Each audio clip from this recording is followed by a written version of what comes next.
Do you think the fact that he didn't have an added responsibility as a GM here with the Knicks kind of helped him become a better coach, or do you think that's not an issue? Yeah, I think that model just does not work in the NBA. People got that mirage, that expectation that, hey, if Greg Popovich can do it, I can do it too. But Tom Thibodeau, just let him coach. Let him coach. He knows who his guys are. And Taj Gibson and Derrick Rose might be getting up there in age, but man, I think it does help to have those leadership voices, not just tell you the ropes of the NBA, but also, hey, this is what Tibbs is going to ask of you.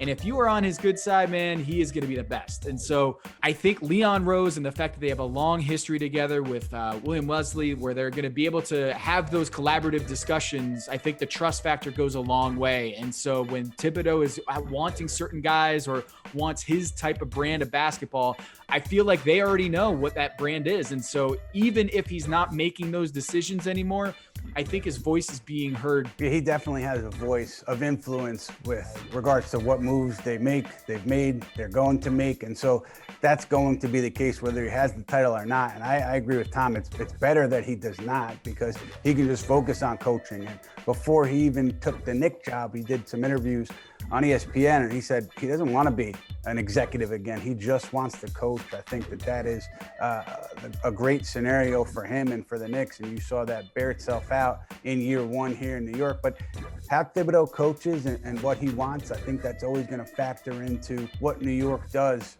in trades, in the draft, in free agency. I mean, we saw it last offseason. He and some of the coaching staff wanted a win-now roster in place going into the season. That wasn't the case. So I don't think Thibodeau's word is always going to be adhered to, but I think he certainly has a voice, and that's important. And I think every healthy organization has that, where the coach can dictate to a degree personnel moves, but he doesn't dictate them 100% of the time, where all you're doing is listening to him. 100%. I'm always going to talk about hard-hitting New Britain, because I'm a Connecticut guy myself. And my last high school basketball game, I'll never forget it, was in New Britain. And they played so hard. And it really is like a testament to New Britain, Connecticut, that Tom Thibodeau is the head coach of the New York Knicks, and they are as lunch pail as New Britain itself. It is so good to see that, but it reminds me of the fact that it takes a certain superstar or a certain alpha to play in that system in order to get to that next level